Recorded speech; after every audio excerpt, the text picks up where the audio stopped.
Today's evening devotional. For the perfecting of the saints. Gifts of the Holy Spirit. And he gave some apostles, and some prophets, and some evangelists, and some pastors and teachers, for the perfecting of the saints, for the work of the ministry, for the edifying of the body of Christ, till we all come in the unity of the faith, and of the knowledge of the Son of God, unto a perfect man, unto the measure of the stature of the fulness of Christ. Ephesians chapter 4 verses 11 to 13. All these gifts are to be in exercise. Every faithful worker will minister for the perfecting of the saints. There is something for everyone to do. Every soul that believes the truth is to stand in his lot and place, saying, "Here am I, send me." Give each one something to do for others.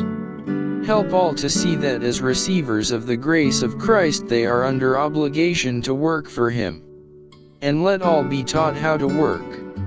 Especially should those who are newly come to the faith be educated to become laborers together with God.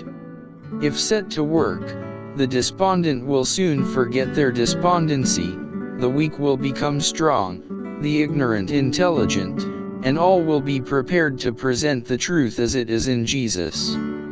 They will find an unfailing helper in Him who has promised to save all that come unto Him. The influence of the Holy Spirit is needed that the work may be properly balanced and that it may move forward solidly in every line. The truth for this time embraces the whole gospel. Rightly presented, it will work in man the very changes that will make evident the power of God's grace upon the heart.